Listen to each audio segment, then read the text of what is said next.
Welcome to the best of Gen X. We are 40-something siblings. We'll talk about adulting in a world so different than the one we grew up in. So excuse us while we save a generation. One episode at a time. Let's go.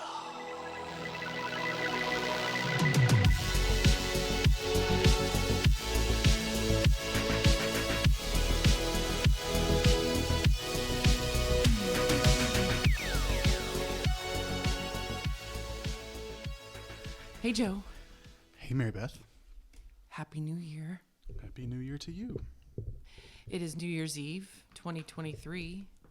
We're finally sitting down to start this podcast that we've been talking about for 2 years. Forever. Yes, we've actually had multiple holiday gatherings where family members have, by special request, asked that we put our thoughts together through podcasts. And have conversations about all sorts of things. And we agreed, but have been slow playing it quite a bit. But I think that's okay because we wanted it to be of good quality. And, we just didn't want to jump into it without making sure it was something that was going to be worthwhile and valuable to everybody, including us. So, yeah, and for the longest time, I hesitated because I just didn't think I had anything to say. What I really got a kick out of was when you recently came over to really try to nail down what our podcast would be, what it would be like and who it would be for and what we talk about. And I just felt like we had to nail down some of those details first. And I forget what we were talking about, but you brought something up and then I went on this 2-minute rant. And then at some point I go, I just don't feel like I have anything to say. And you gave me this look like, really? Yeah, I thought you were crazy when you said that because I feel like we always have something to say. We always have something to say. That was my nice way earlier of saying the length of time it's taken us to get to this point is all your fault. But I won't get into that yet. This is I accept full responsibility. I'm just joking. You're right. Yeah, I think we had so many ideas and topics and just creative creative things that we were running through our head at a million miles a minute, and we got really excited about it, which is good. But we really had to kind of slow down and process what we were trying to really do, and I don't know, just be a little bit thoughtful about it. Yeah, and so what we've decided is we are the best of Gen X with 40-something siblings. We are brother and sister, and we have great relationship. We have a lot of fun together, and we thought we could talk about things that pertain to our generation, the forgotten generation, and we want to try to save it by talking about things, what it's like, I guess, as a Gen Xer, because we kind of have the best of both worlds. We grew up in the analog age, and we were becoming adults and parents in the digital age. And so we know what it's like to go outside and play and not have a lot of supervision and to kind of take care of ourselves and problem solve. We're kind of known for our work-life balance in this generation. And we also had amazing TV shows and movies and music that we'd like to reflect on and also talk about why everything today sucks. Agreed. Yeah, I think from like a cultural perspective, what we grew up watching and listening to really helped shape like our personalities and our behaviors. Absolutely. But then on the technical or technological side, it's been very interesting to watch generations after us sort of not really perfect, but sort of like develop and evolve what we actually helped start, so to speak, I guess. Mm-hmm. Because I know we'll get into it, but for cell phones, for example, those didn't start until I was in college, really. I mean, I think they started before that, but they didn't really start making their way to being popular to the masses until, maybe late 90s, whatever. So my point is that all the pop culture stuff was really what made us who we were. But then the technology side, I think it's been interesting that we've kind of seen the start of it. Mm-hmm. Our generation got to see the beginning of it. Absolutely. And now the newest generation or the younger generations are now teaching us how they're developing it and you know, making it even better. And so the evolution's been pretty interesting. But I think like you said, we're in a really cool spot from a pop culture standpoint, but then also to watch all the technology sort of get better and bigger and faster. And yeah, but also, and not to be negative Nancy, but I feel like because of how we grew up, we see our kids, for example, and how they've grown up in the tech age, and we see so many of the downsides. It's easy for us to see the downsides of it too, how it affects so much your attention span, your sleep, your ability to communicate, to look people in the face, just that sort of stuff. It's affected so much, good and bad, for sure. But we have all kinds of time to complain about that stuff later. But today we're going to talk about New Year's resolutions. Thought we'd start by reflecting on 2023. How was 2023 for you? Well, I'll start professionally. It was, I would say, positive. I mean, pretty standard, I guess. You know, I've worked in healthcare for 18 years, going on 19 years. And, you know, I've been in the same job for, I don't know, 6 years or so. But it's all been good. I think my business is pretty ever-changing in healthcare. I'm on the administrative side of it, so I'm not on the bedside of it. But, you know, I've got a great leadership situation at work. I actually work with a gentleman who I used to travel and work with as a peer at Humana when I was there. And so that's been comforting to have somebody that I'm close to and, you know, don't have to feel a lot of anxiety when I meet with them on a regular basis. So that part's been really good. The work part of it's been good because as the years go on in this role or where I'm at, the process is sort of working itself. You know, it's sort of like on autopilot, if you will. So yeah, I mean, from a professional standpoint, it's been really, really good for me. I really couldn't complain. Of course you can't. And let me tell you why.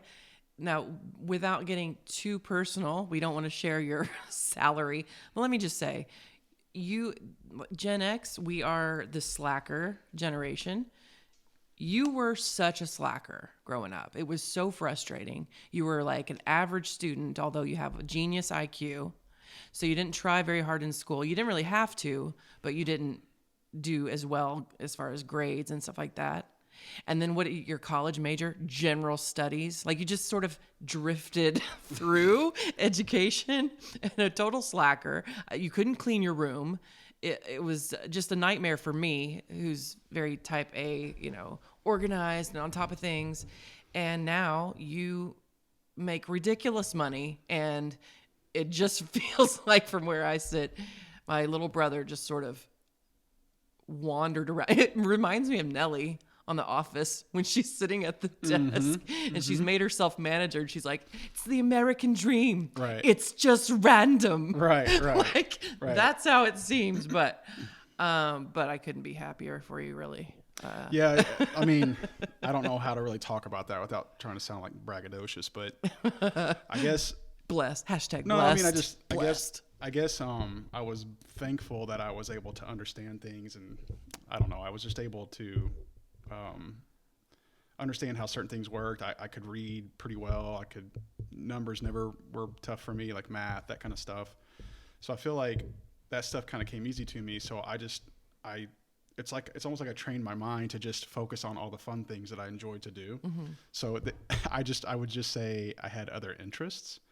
And school was something that I know that really makes you mad. Oh no, other interest, as in puking in my car in the middle of the night on the way back from we can get there if you like. I mean, that's a fun story. He had other interests. That's a fun story, but no, I mean, like even when I was younger. So like, let's not even go into college, but even when I was younger, school was just always something that I felt like was something that was social for me. I enjoyed going to see friends and all this and that. Or if there was like a cute girl when I was younger, I couldn't wait to get to school because we didn't have all the technology, you know, that we're going to talk about later on. But anyway, right, we recognize the world around us. Yeah. So like, long story short, for me, it was like I enjoyed going to school socially. I knew that I could make do, and I could figure, like I could complete the school stuff satisfactorily, and I didn't have to worry about I just wasn't worried about it because I knew some of that stuff came easy to me.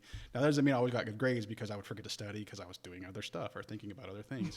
but more importantly, like I guess what helped me get where I am today, like career wise, the best advice I ever got in college, and I'll never forget it, was I think I had changed majors like 4 times maybe up to this point. And it had gotten me on a slower track where instead of graduating in 4 years or less, I was more on the 5-year plan because I kept changing it, taking semesters off. I just really couldn't figure out what I wanted to be. I knew I didn't want to be anything super specific. Like I didn't really want to be a doctor, although I think I could have. I didn't want to be a lawyer. I thought about being a teacher for a minute. But point of all that, I say all that to say is I got really, really frustrated. And I don't know if you ever felt that in college. I mean, you were pretty good in school, but I just got really frustrated because I was like, what do I want to be? Where do I see myself after college? I just don't know. So I was really kind of, I don't know if I would say I was depressed, but I was just really stressed and anxious about it. And so I had a old fraternity brother in college that I talked to because he was pretty successful at the time and he was out of school running his own, business. And so I reached out to him for advice and said, hey, just help me feel better about my track or my trajectory and what I'm going to be doing. He said, look, man, he said, what you need to do is you need to go into the counselor's office on Monday and you just ask them, he or she, what is the least amount of like credits that you need to get whatever. He goes, I don't care if it's general studies. I don't care what it is. Just ask her, basically ask her what degree you can get the quickest. Right. How can I get out of here? He goes, if you don't want to be anything specific, just ask her what's the most general that you can get done the quickest. I said, perfect. And he said, but then after that point, when you finish in a year and a half, whatever it is, because at that point I've been in college 3 years or whatever, he goes, you really are just going to be selling yourself. He goes, do you think you can sell yourself when you get out of school? When you get in front of somebody that's important or that's going to make good decisions on whether or not you are employed here or there, he said, you feel like you can sell yourself. And I said, yeah, 100%. But when he said that, it was like the light bulb went off. I was like, I've always felt like that. Mm-hmm. Like, I don't think I'm better than anybody or more special. I just felt like I was always able to, be in front of people. Didn't matter how old or young they were. Didn't matter how high up or low they were in their organizations. I just never felt nervous about that part. Like, so the relationship part, the networking and all that kind of stuff, socially, it just was always my strength, I felt like. So I felt like if I got a piece of paper that they told me I had to have for whatever job, I felt like as long as I got in front of them, I was always going to be able to sell me. Sure. So that super great advice that I got from this individual, I never forget it. I always thank him when I see him. And I did it. So I went in there and she said, general studies. I said, perfect. So I got out of there and I got the degree, and the first real job interview I got like the next day, and it kept me in the industry I'm in. So. And you've just kept moving up and up and up and making a crap ton of money. Well, but again, it was all because of the networking. Sure. So once I was in, it didn't really matter the work so much I was doing because it wasn't super difficult, but it was just understanding what I was being told, being able to apply that, mm-hmm. but then also personality and just my disposition around mm-hmm. people. I love people. I don't know if people think that's a weakness, but like I can just be around anybody. I could talk to the CEO. I could talk to claims. I just didn't mm-hmm. care who they were. I wasn't scared to talk to people. I wasn't scared to like get in front of leaders and put my name on projects. I just wasn't worried about that kind of stuff. Yeah. So anyway, I don't want to bore everybody, but that's just the way I was. And I know it's frustrating for some that really had to work at it like yourself. No, I mean, I didn't have any, I didn't have any major struggles. I did change my major a couple of times. But you worked really, really hard. I did. I studied. I cared about my grades, sometimes a little too much. And I've got a story that how I fell into teaching. I was a high school teacher for almost 17 years. Now I work from home for a marketing company. Cut my salary in half, but I'm definitely loving not spending my nights and weekends and holidays on grading papers and things like that. But anyway, I'll have to sometimes share the story about how I stumbled into teaching because I did come in through the back door. Mm-hmm. So professionally for you, 2023 was great. Yeah, it was. What about you? 2023 was pretty good. It's definitely better than 2020 and 2021 and 2022 with mm-hmm. COVID and everything. 2023 felt more normal than we've been used to for a while, right? My daughter graduated high school. So glad that was over. Dear God, what a struggle every day. I have a high maintenance, beautiful little princess. So I was glad to see her get out of school. Had a lot of family stress because I married into a kind of dysfunctional family, and it's taken a toll on Josh, my husband, and myself. But there always seems to be so much chaos around us because of it, but never between us, which I love. So 2023 was good because the stress of all that only strengthened my marriage. And I gained 30 pounds, so that was kind of a downer. I gained 30 pounds in this 1 year. And we can talk about fitness and health and some other time, but I think it has to do with early menopause because I'm not that old. Just a lot of reasons for that. So I don't know. It was okay. It was great for a lot of reasons, and it was not so great for some reasons. But culturally speaking, there were a lot of things happening, and I jotted some things down that I thought were pretty significant about 2023 as far as news. Now, this is in no particular order, but I'll start with the one that happened right off the bat. Now, If you say the same thing that I was going to say. Oh my. Go ahead. Ladies Okay. first. Ladies first. All right. Almost right off the bat, just a couple days, right, into 2023. I don't like sports ball. Okay? I'm not a fan. I love that you just said sports ball. Yeah, sports ball. Not a And term that I've ever even heard before. And I don't call them tryouts, they're auditions.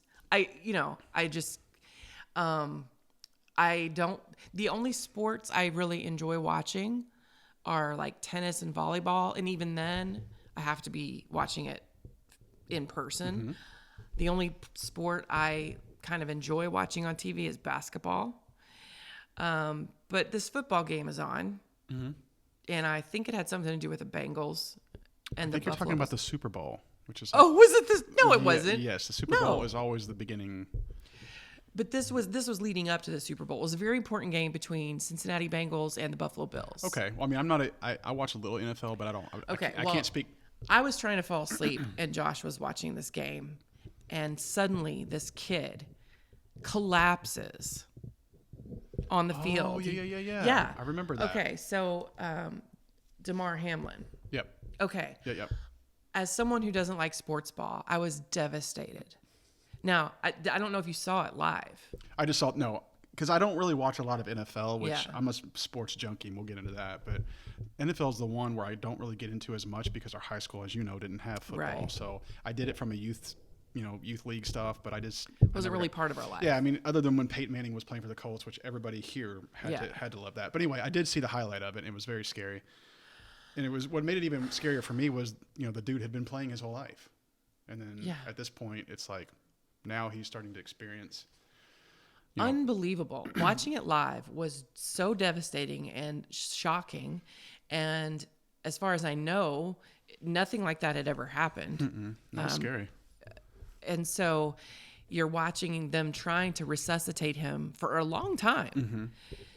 And so I was just going to say, as someone who doesn't even care about sports ball of any kind, I was just mesmerized and horrified.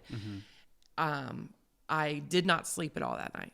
Could not sleep. And I had never heard of this kid before, Damar Hamlin. But then, of course, the aftermath of it, you start to learn more about him. And he's just this great kid and has really strong faith. And so it was wonderful to see him bounce back. But I'm telling you that, start to 2023, that I don't think I slept for 2 nights straight. And I think the whole world was really captivated by this kid.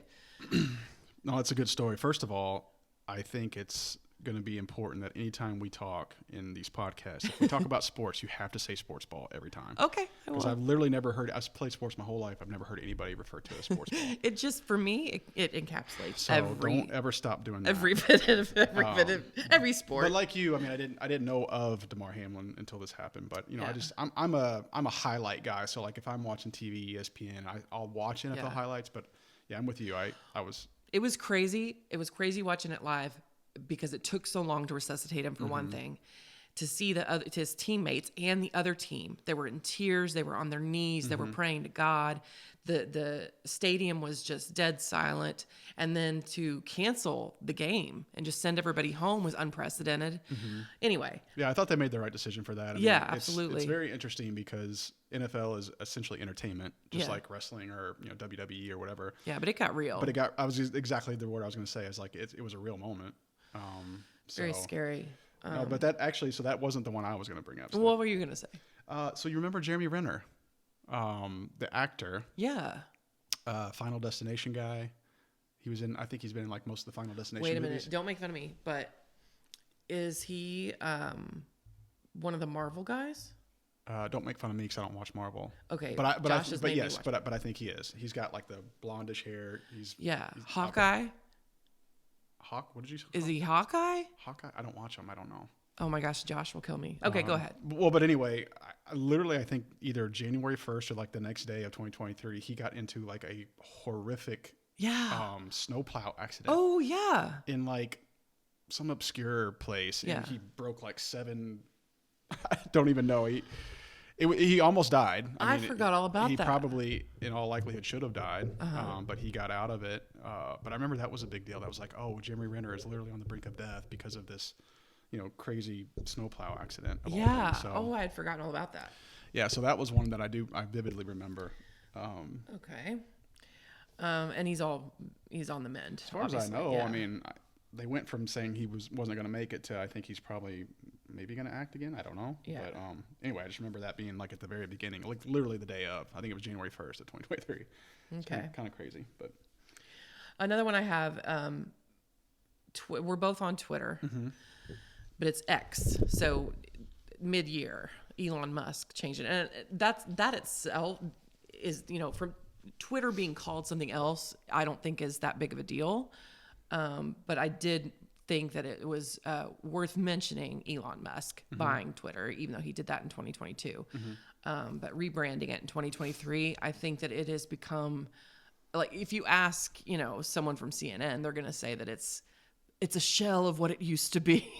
Like he's evil and all this stuff. I couldn't be happier and more grateful because he did not have to do this. And I feel like he's one of the champions left of free speech and knows how important it is. And so to have him open up Twitter and let people speak their minds and not to censor and not to collude with the government and all that. So I thought that was a pretty big deal.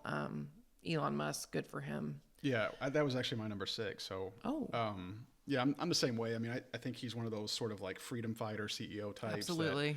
In the C-suite world. I use it quite a bit too. I have a coach's account for it. I just don't really know that from a user experience standpoint, I don't really notice a lot different. Do you feel like it's different? I just know that people are finally brave enough to say the truth without worrying about, getting their account suspended. Yeah, that does feel different. That part does feel different.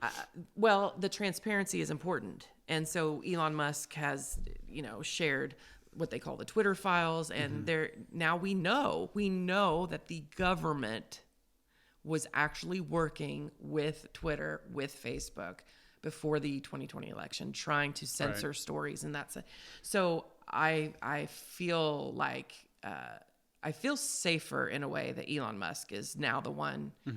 And then he's also standing up loud and proud against cancel culture.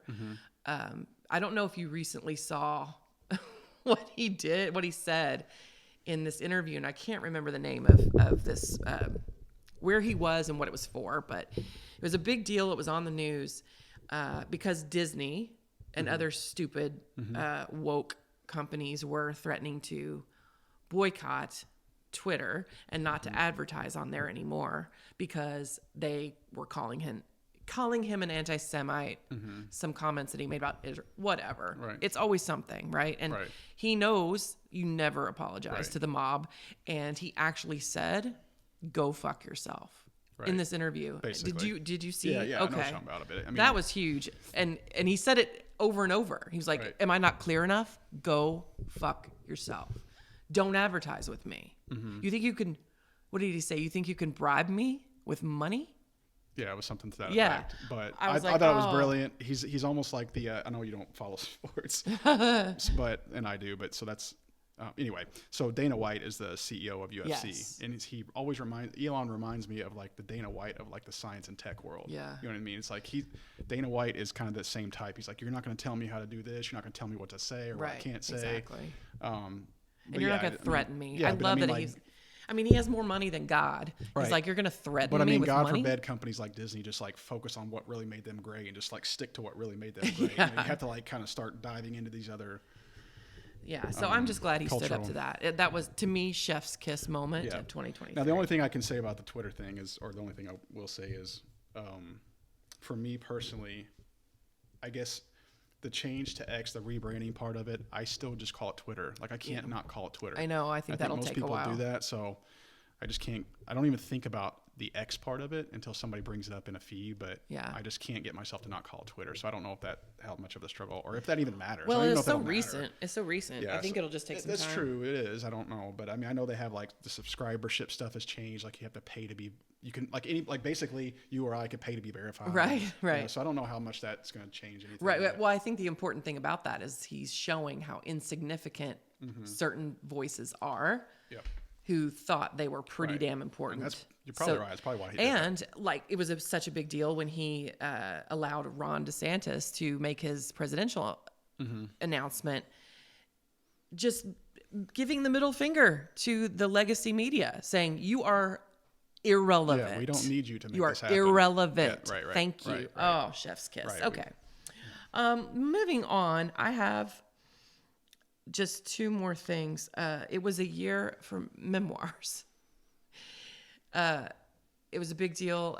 Prince Harry, his memoir came out, which I couldn't care less about that little punk and his little punk wife.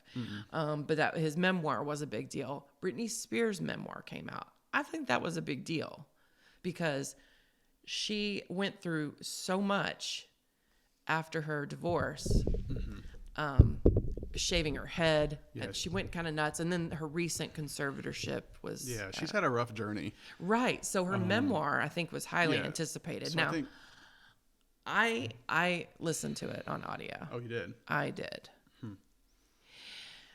It was like reading a 13-year-old's diary. That's what it read like. Now, Michelle Williams did the narration, and she did a fantastic. Yeah, I do too. She did a fantastic job, and Britney Spears is definitely a case of arrested development. I mean, she is 13. I'm happy for her that she's free from that conservatorship. I'm sad for all the things that I read, all the things that they made her do. She was being controlled like we never ever knew. Crazy stuff. Like they watched her. And then she had to open her mouth after she swallowed pills. They were Right. giving her dude, they were giving her lithium. Right. So, but here's the funny part. so the day it comes out, I download it. I listen to it just in one afternoon.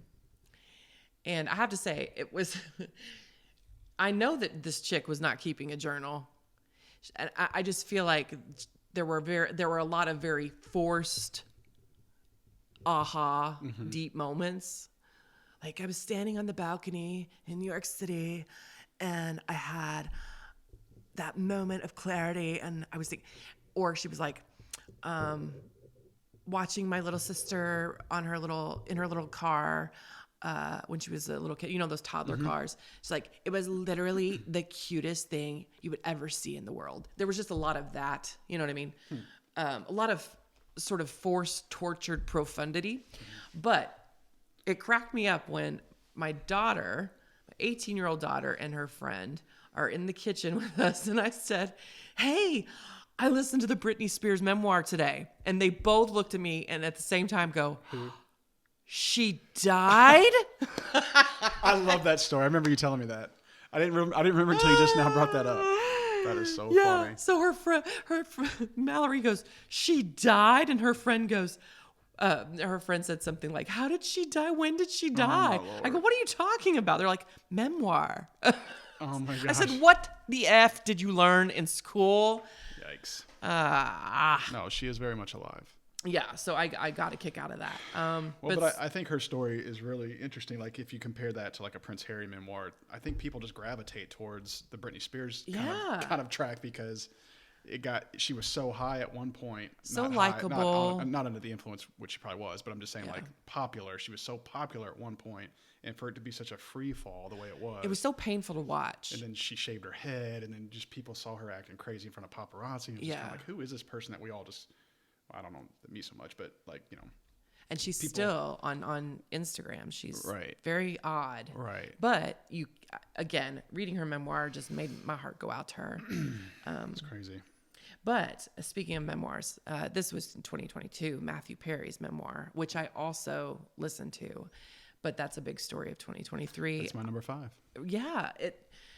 Man, I hate to sound corny, but you really do feel like you lost a friend. Mm-hmm.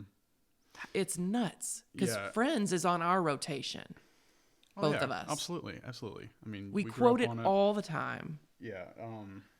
Yeah, that one hit me. I mean, I used to make fun of people that would be like, "Oh gosh, I'm taking it hard." I'm like, "Really? A celebrity?" Yeah. I mean, you don't have any sort of connection, but with this one, it was like, "Oh, okay, I get it a little bit." I get it. It was tough.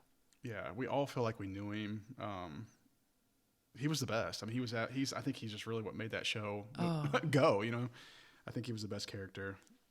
And his memoir was beautiful. Yeah. Beautiful. Like a total opposite of Britney Spears' writing. Matthew Perry is very talented. Right. He could have done so much more. I didn't realize what a good writer, what a good storyteller he was. Yeah, his memoir was very enjoyable, very raw. It was hard to see him, I thought, in the reunion. Because you could really tell. You could tell. Yeah, he was struggling quite a bit. Well, he had aged himself so much because of all the damage to his body. But that was a dark moment for a lot of us in 2023, losing Matthew Perry, and I still can't quite accept it. It was kind of like, to me, it was like losing him the way we did. It just seemed so preventable. It just seemed so senseless that he had to die because of that. You know, it's different than, you know, a freak accident or, you know, some type of disease, but I guess that really was a disease. I guess in essence, but I think everybody was pulling for him. But it was addiction. It wasn't like you know, a terminal disease. It was like addiction. It was something that really could have been prevented. And I know that he probably had so hard. He just probably had hundreds and hundreds of people close to him that were trying to help, and he himself fought so hard. Just his book, I had no idea. I had no idea how bad it was. And it just sad because we were all rooting for him. Yeah. And he knew that. You could tell when he was being interviewed, he knew people were there to help him. Yeah, I love Matthew Perry. That one hurt. Yeah, that one hurt for sure. But my last one is probably my favorite. My favorite 2023 pop culture moment. Trump's mugshot. Yep, I have. That's my number 4. That's my number 4.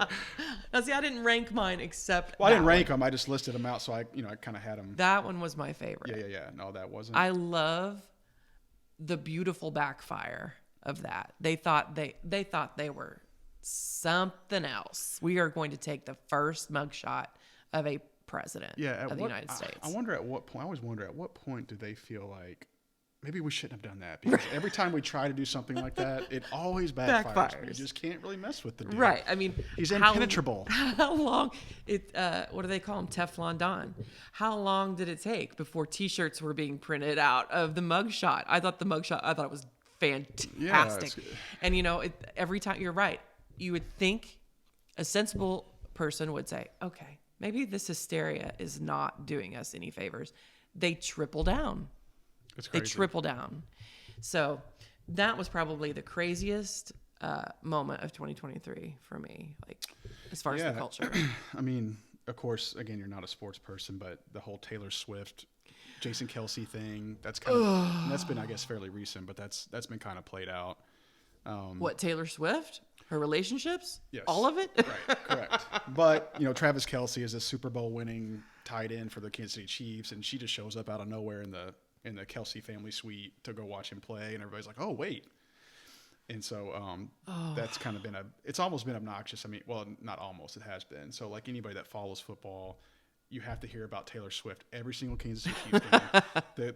The photographers have to show her walking into the arena, walking into the suite. They have to show her during the games cheering, and oh my gosh, do we have any lip readers? What did she just say? Like, you know, she might have said the F word, or if they made a bad call, but they had to pan up to her almost every time. Yeah. And all the true NFL jocksters and the meatheads, they're all like, can you stop?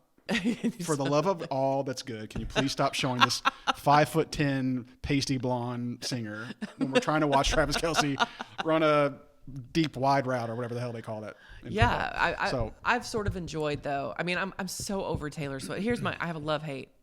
I love her music. She can almost do no wrong. That girl is so talented. I took Mallory when she was little to see her at the Yum Center. She's spectacular. But I can't stand her. I love her music, but I can't stand her. And I have enjoyed the jokes and the memes about her this relationship is like her next album. So we'll see. Yeah, so all the people that can't stand Taylor Swift outside of the music, you know, then they see this Capital One commercial with her where there's like 8 or 9 or 10 versions of her in the same commercial, dressed up as different. You know, and then they all meet in the elevator, and I'm like, Kill me now. And of course they showed it every 30 minutes or whatever. That commercial just popped up all the time. So I have that one. I know the Barbenheimer. So you heard about the whole Barbenheimer deal. So like you had the Oppenheimer and Barbie came out like in the same weekend. Yes. So I know that was a big deal. I went to the theater to see something else with Mallory the same weekend that Barbie came out. And it was nuts. There was so much pink. There's really nothing about the previews that really got me excited about it. I wasn't. Mallory loved it. She did see it. Well, that's good. And it's got great reviews. I'm just not interested. Yeah, so I wasn't either. But I don't want to be lectured. I don't want to be lectured about the patriarchy and toxic masculinity. I'm sure that's all it is. I don't want to be lectured. Anyway, I just remember that being a big deal, and they kind of named it Barbenheimer because they both came out the same weekend. That was a big deal. But I think we have most of the same stuff. I mean, AI. I have AI. I mean, that came out I think in 2022 with like Chat GPT. But 2023, it's really, really, really taken off. And so there's just all kinds of There's a lot of experimenting happening. It's a little scary. And it gets really deep. It gets kind of like into the, you know, how do I say this? The X-rated. There's some X-rated AI stuff going on. Ooh. Yeah, and that gets really dicey. Companies are obviously using it, and you know, there's been some hiccups with that, obviously. Yeah, we're using it. It's crazy. So, I don't really have much to say on AI other than it'll just be interesting to see how it all plays out. But I've noticed like I think they kind of started simple with like journalists, you know, using AI for different stories. Oh yeah, you could tell. I mean, early on, you could easily tell. But then, like I said, after stories would be written or published or whatever, you know, they would start realizing that there were some disadvantages to it because the stories. It's not always correct. Yeah, exactly. There's some inaccuracies. They were botching some of the stories. So, I just know that keeps coming up more and more. But but all the other ones I had the same as you. All right. So that was cool. All right. Well, I say we take a break. Take a break. And when we come back, we'll talk about 2024. Let us recharge.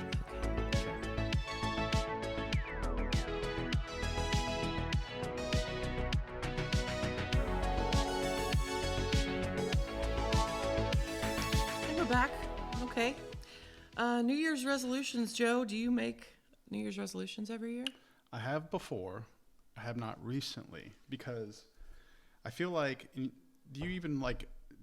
we know what the most common resolutions are? I'm sure. Do we want to talk about that? Yeah. For the people who do, and it turns out the age range is like 18 to 34-year-olds. That's the demographic who currently in the United States makes. That surprises me. I think it doesn't really surprise me because they're younger. They haven't given up hope. They're less jaded. Yes. Our age group is just I just feel like the 18-year-old generation just seems less motivated. Right. That's so that's true. why it kind of surprises me. That's true. I would have said 25 to 50.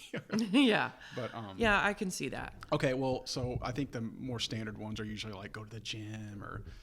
Yeah. So I looked up. According to the interwebs, I found out that the most common have to do with self-improvement. Mm-hmm. So health and wellness. Health and wellness. We're talking about, let's see, I wrote a few down. So in 2023, it looks like better health overall, like fitness, nutrition, exercise, financial goals, and then better mental health. So that's the most current. And that totally makes sense to me. But just historically speaking, The other honorable mentions, we've got quitting smoking, read more, travel more, spend more time with family, get more sleep, learn a new skill. Then yes, I have one. Yeah. Okay. So I wanted to hear that first because I think it's going to be important for my like situation. So I don't do the standard, want to get healthier, want to go to the gym more because I do that 4 days a week. So I feel like I'm pretty consistent with that. And that does help my mental health. It really does. But I don't feel like I have, I don't smoke.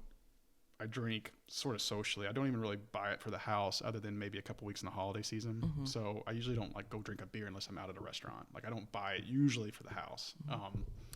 But anyway, so I think I'm good on those kind of things. But like what you said kind of triggered my thought process was I don't really travel as much as I would like to. So I think that is a big one for me because we didn't really get into it with the reflection on 2023 for me personally. I think I just talked about my professional. I know you got into personal stuff, but I'm kind of going through some stuff, personally that, I don't really want to go into a lot of detail, but it's just, marital status is, changing. And, there are some things that I felt like were holding me back from doing some of those kind of things that I think I've always kind of wanted to do. I mean, I travel a little bit for work, but I don't really count that because you're stuck in a 2 or 3 day meeting and, yeah, you get to see the place when you're going from your hotel to the meeting, whatever. But no rides. But I mean, well, just, I'd like to tour a little bit and see places and see not just places, but like historical, I don't know, what's the right landmarks? word? Yeah, stuff like that. So I want to, if I'm going to go to Maine for work, I want to go see like lighthouses. I want to go, whatever. Right. I want to go to an oyster or not an oyster, but a lobster restaurant on the rocks. I want to go experience it. Basically, is the thing is experiences it. So I think for me in 2024, step goal number 1 is to get a passport, just in case. I'm not saying like I have everything planned, but instead of the standard like work trips and then mom and dad have the place in Florida, like going there maybe a couple times a year, I would like to kind of just like branch out and go to places that I've never been, whether that's Northern California, Pacific Northwest. Dude, I was just gonna say that. That's my bucket list vacation. Right. I want to go to the Pacific Northwest. So I want whale watching. Right. I want forks. And I know that I you're want a big Twilight. I know you're a Twilight. I want person. the big trees. Yes. I want to run through the forest. Yes. So that's kind of what I'm thinking. I've always wanted to do that. Yeah. So when I say travel more, certainly internationally would be cool if I could swing it, but I want to get a passport just to be able to do that if I want to. But then also too, I mean, outside of the normal Florida trips, I want to go to Pacific Northwest. I mean, I've been to some pretty cool places. But travel more would probably be my top because I feel like I'm pretty good on the other stuff. What about you? Well, Mr. Perfect, I have some I have some resolution. You're right. No, I'm just joking. No, okay. Well, I was saving the most common this one for last. Drinking less. Mm-hmm. I had never heard of dry January until yesterday. Never heard of it until you said it. Yeah, apparently it's a thing, and it's been a thing for about a decade. But I just heard about it. So basically people, just for whatever reasons, they want, to sleep better, to have more energy. They want to lose weight. So they go 31 days in January without alcohol. Now, Josh and I are considering it, which means we have to get drunk tonight. I don't really want to start 2024 hungover, but if we're going to do dry January, you have to, get it. Yeah, and out of your system. I would say just strap one on tonight, do your best, right. And then take 4 ibuprofen before you go to bed. But we don't know that we can give up beer on a Friday night because that's kind of our thing is to get carry out Mexican. I can't eat Mexican food without beer. That is going to ruin traditions over it. Right. Do you know what I mean? But it won't be dry January. Well, it'll be damp. We'll do damp. Yeah, there you go. Make your Josh own. and I are going to do damp January. That means we're going to have Friday night beer. Okay, hang on. I got to write my notes. Let's trademark damp January. So that when we get real serious, because obviously we're talking to just ourselves. Right. But when we have 1 million subscribers, right. Then we have to trademark damp January. Right. Damp January. Okay, we're going to give that a try. Okay. I can share. First of all, you said you've made them before. Have you ever stuck with a New Year's resolution? I'm about to brag. I honestly, I don't think I have because I think the ones I used to do like in college or right after was, the working out stuff. But again, back then I would do it really heavy for about 5 or 6 months, and then I would stop, and then I would be like, oh, I'm good now. And then I would just kind of go off and do whatever. So I wouldn't say that I've really totally stuck to one that I really, really cared about. So what's your brag? My brag. Okay. Opportunity. Well, I always make New Year's resolutions. I think it's interesting that the interwebs say that only 9% of people each year keep their resolutions. I have actually kept a resolution last year. Well, let's start with, my resolution last year, one of them was to read the Bible and my devotional book every single day. I'm proud to say that I did it. This morning, I finished my last reading on the track that I was on. I was doing kind of a biblical overview. So I'd have like 30 days of an overview of the Bible, like the major stories. I'd have, after that, 30 days of prayer, 30 days of Psalms, 30 days of Proverbs, 30 days of faith stories, just things like that, 30 days of Jesus. I did that every day, and it was transformative. I will happily say it made a huge difference in my life. You make me sound or seem like such an atheist. What and why? I'm not. I'm just joking about that. I'm clearly not, but. Well, I have obviously things to work on. I still cuss, although not as much, and that's not something I tried to quit doing. Yeah, no, I'm just kidding. That's something that's probably something I should put on my list, but yeah. Spirituality is important, I think, especially in today's crazy world. So I'm happy to say that I did that. But my big brag is that. Oh, that wasn't your brag? That was not my brag. Oh, my good grief. Dude, it gets better. Wait, there's more. Right. I made a resolution 6 years ago. It'll be 6 years ago to today or tomorrow. I made a resolution to floss every day. Now, when I changed careers, I started writing for a marketing company at home, and it's for dentists' websites, right? So I'm learning all of these things about oral health. You were inspired. Well, I've always taken care of my teeth. I've always brushed every day. I don't skip my hygiene appointments. I always go to cleanings and stuff. And I've always had problems. For whatever reason, I've just struggled with cavities. You and Jen never, you always walked away from dental appointments with a clean bill of health, and I would always have a cavity. Oh, I am perfect. I know. We've already established this. So anyway, I was just learning some really frightening things about oral health, and I decided I need to floss. I need to floss to save my life. I have been flossing every single day for 6 years. Okay, oh my Lord. Without 6 years? 6 years. I thought you were just going to say this year. 6 years ago, tomorrow, Joe. Grief. I mean, that's great, but I can't even put my brain around that. I can't do math without my little calculator, but what's 365 days times 6? I mean, thousands. It's like 18,000. It's thousands of days. Let's do it real quick. Hang on. Can I do it in my head real quick? No, you can't. Are you like Kevin? If it's about teeth, you can do it. It's like 1,890. You say 1,890? Yeah. Oh my gosh. 365 times 6. 2,190. Oh, okay. You were damn close. Man, where did I miss? Genius. Oh, I missed the, I guess I missed the carryover. You little genius. My bad. So I've been flossing every day. That's crazy. And let me just say, my last dental cleaning took about 15 minutes. They bragged. They were like, everything's great. Because I was, at one point, had some gum disease in my back molars. And, once it reaches a certain stage, it can't. You're so much better than me. No. I'm just proud of it because it's the only resolution. Well, yeah, I literally thought, man, if you did that every day for a full year, and then you just like tripled down on that, we're like 6 years. 6 years. 6 years I've done it. I'm so proud of myself because it used to be such a hassle. It used to seem like such a hassle, but do you feel it? Like, does it feel different? Like, do you feel better? Or can you tell? Can you tell a difference? I can tell a difference when I go to the dentist because I don't have Well, but I mean, problems. like, can you feel a difference after flossing for 6 years straight versus someone like me who's probably done it twice in a year? Now, I brush 2 or 3 times a day, but that part is what I got to get better at. Do I feel different physically from flossing? Like, does it make your mouth feel better or different? I mean, my mouth feels cleaner. Okay. You'd be surprised what's stuck between your teeth that you can't see or feel, and what your toothbrush can't reach. I don't want to sound like a dentist. No, I think you've motivated me. I've motivated Josh. Josh is starting flossing. He's going to give it a try because to be able to say 6 years without fail, even during recovery from getting my wisdom teeth out a few years ago, I even did it then, and I had dry sockets, which made me want to kill puppies. Oh gosh. It was very painful. Yeah, no, that's good. That's good. Good discipline. Yeah. Okay, so this year I have several, and I've actually already accomplished one yesterday. Okay. Cleaning out my closet, which I did. Since I gained so much weight, I had to get real. So I just got rid of everything that doesn't fit. I'm very good at decluttering, so it wasn't a huge overwhelming. I know this. Yes. From experience.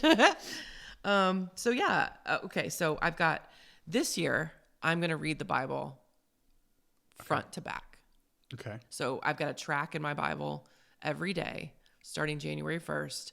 And it's gonna lead me through the entire Bible. I've never read the Bible in its entirety, and I think few people can say. I mean, unless you're a biblical scholar. Right. So I'm gonna read the Bible this year, and I'm gonna start another daily devotional. I've got that one. I want to memorize one scripture a month. Last year I memorized like 12 all at once, and then it just got harder and harder because I was just overwhelming myself. So I'm just going to do one scripture a month so that they'll stick. I noticed that's what made the biggest difference this year in my relationship with God is I added that component. I thought I need to memorize his word because it's your sword, right? So that really helped. Okay. So my other one, start a podcast. Click. Done. Start practicing my guitar again. I had my neck injury that made it very uncomfortable to play and to hold the guitar. So I haven't been very good about picking it back up. So I would love to do that. I'd love to lose the 30 pounds I gained in 2023. You can do it. You can do it. Yeah, sure. Okay. You can do it. Okay. Build my savings up. And I'd like to, I read a lot of books, audiobooks. I have Audible, which I love. And I've listened to so many books in a year. I would love to read 5 books just for fun. I need to do more of that. Just for fun. Because I don't do that anymore. Yeah, I don't read very much, but I have a lot of stuff to read. I just don't read. Now, I love Audible, but as a Gen Xer, I also love and miss the feeling and the smell of a book and turning up an actual page. So I would like to read 5 books just for fun, not self-improvement, not anything like that, not memoir, not historical. I mean, I've read great stuff, but I'm ready for some fun reading. So that's my list, so 2024. Was that list priority order? No. Okay. No. Because you had to lose 30 pounds on like number 7. I know. So I was like, I can tell how serious she is. I think, I didn't do that on purpose, but Gosh, your list is way better than mine. What? All I said was travel more. You don't compare. I know, but it's not a competition. I don't feel like But you work out every day, like ridiculous. Yeah. And I don't. See, so I can think of one that kind of sounds super generic and, might sound like a cop out. Be but a better person. No, I want more peace and calm in my life. Okay. Yes. So if you know me well enough, you know that I struggle with that, and it's like I go to bed stressed and anxious, and I wake up stressed and anxious, and I somehow am able to put it all together in the course of a day, whether it's I'm coaching basketball, which I never really talked about at the beginning, but I do coach basketball. So it's like I have my actual day job, then I have like relationship stuff. And so it's like, I don't know how I'm able to juggle that, but I guess I do to some degree. And people probably don't realize that I feel that way, but I don't really feel like I have a lot of peace and calm. And that worries me because I've learned this year a lot about how the body keeps score. There's actually a book called The Body Keeps Score. I'd love to have my best friend, Andy, who's a physical therapist. I'd love to have her on sometime to talk about, what do we learn in our 40s? That everything friggin' hurts, aches and pains and where they come from. And I think she'd have a lot of insight into how the body keeps score and how we don't really know how to take care of ourselves. Yeah. Did you know that there's a proper way to breathe? I mean, I always assumed there was, but I wasn't going to sit there and study it. No, it's instinct. Like, we don't have to think about breathing, right? So why would we worry about breathing properly? But it turns out if you don't breathe a certain way, it can aggravate chronic pain. It's bizarre and it's really fascinating. So That's a good idea though. Have her. Talk so about that. yeah, and so it worries me. I know that you carry so much anxiety and stress, and I know why. I'm hopeful that the direction your life is taking now will change that, because surroundings matter, and so a lot of it might come just naturally. Yeah, like it's situational. I feel like because I sit here and say that I go to bed feeling that way, wake up, but like there's certain pockets of the day where I'm either around a certain group of people or I'm doing a certain thing that takes my mind off of stuff. You know what I mean? Like it's almost like calming to me in a way. Basketball is one of those. You would think it'd be the opposite, but it actually, like, I enjoy going to practicing games because it takes my mind off of other more important life stuff. So I'm not saying it's like 24/7, but it's pretty close. It's pretty close. That's interesting because I have weight loss goals, but more than anything, like my body is telling me it's unhappy because of all the things that I've been through in the last couple of years with my in-laws. Anyway, so I have chronic pain in my lower back. I have chronic pain in my neck. I get injections. I'm on medication. I don't want to be on all this medication. I think that's also a reason that I'm not motivated to exercise. It's just a cycle. It's hard to get out of. But I have learned a little bit about what's called somatic workouts. Have you ever heard of that?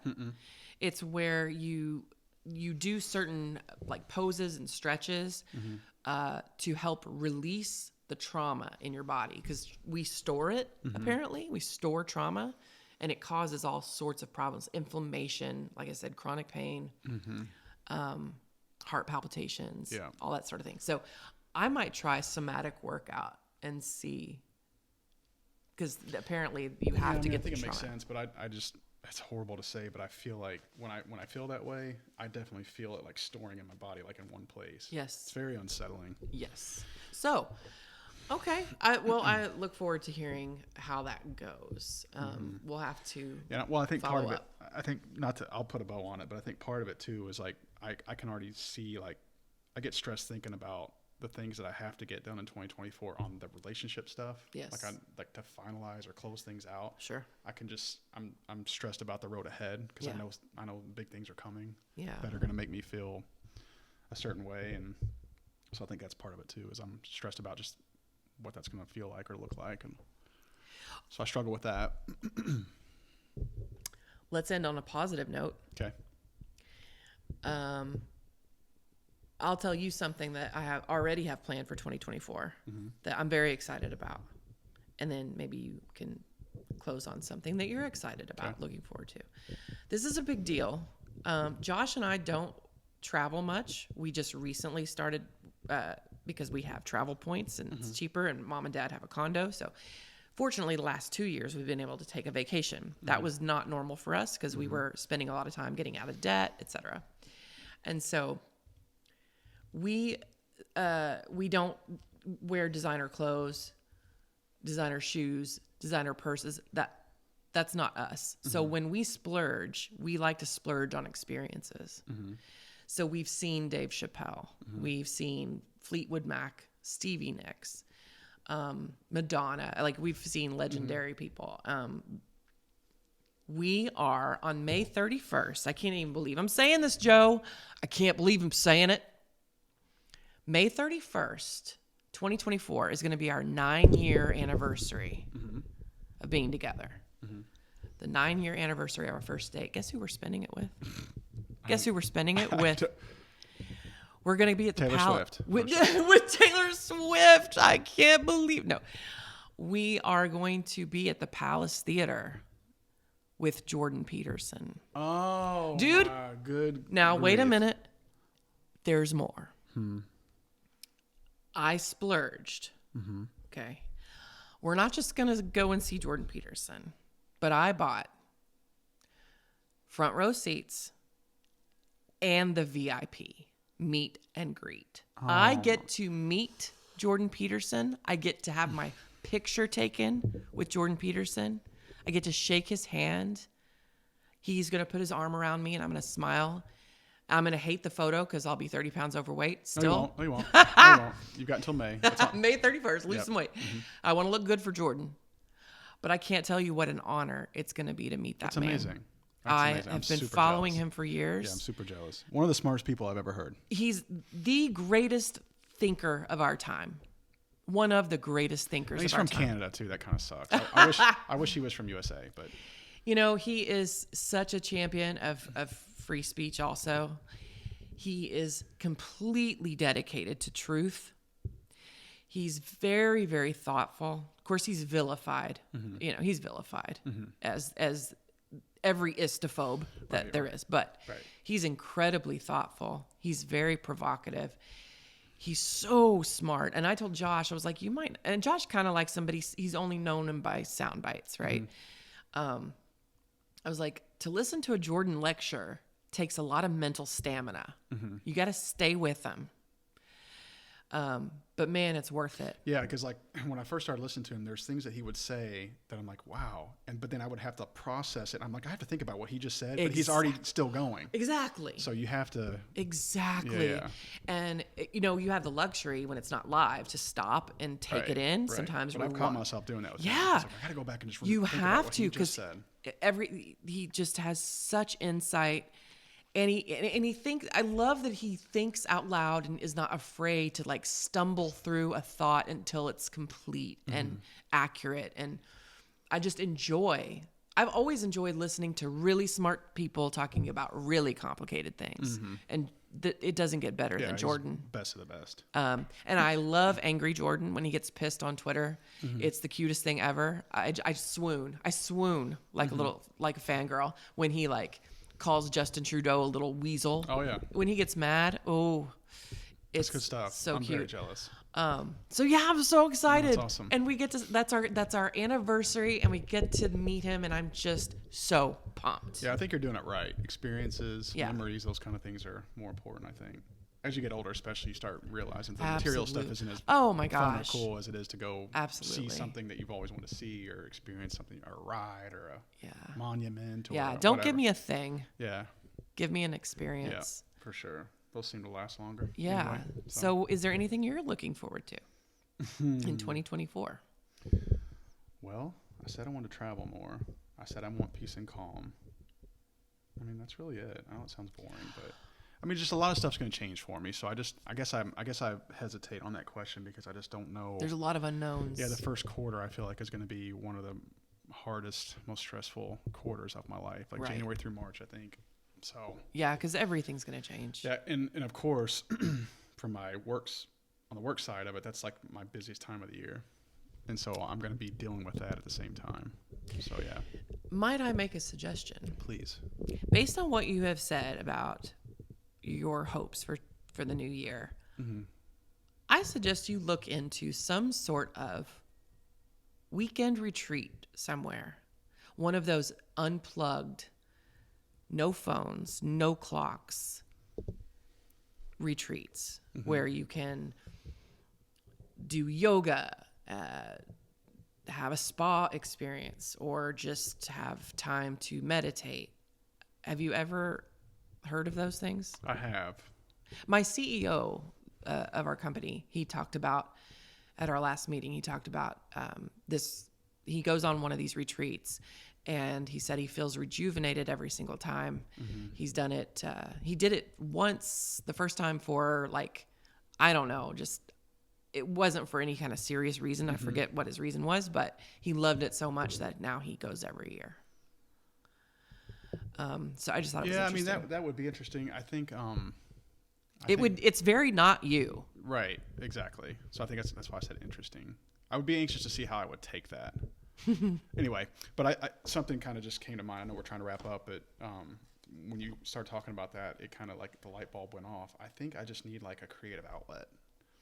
So I can kind of parlay that into like a cool resolution for 24. I think, because I used to do the music stuff. I used to, You're a great singer. but But Oh. like, we grew up like doing the theater thing, which was Yeah. kind of cool because, I was like one of the, athletic people that did theater. You And crossed that over. was kind of different. You back crossed then. over. Like people didn't know how to take that. Yeah.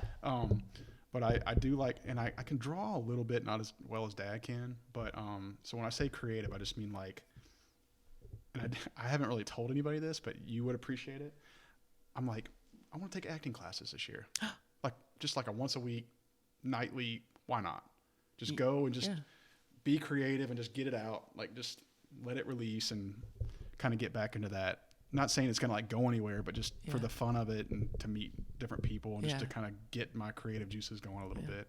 Like just go take acting classes. Or audition for community theater. Well, yeah, I mean, but I just feel like I could use like a creative outlet because I coach, but that's not real. I mean, there's some creativity in that. Yeah. But I don't know. I feel you.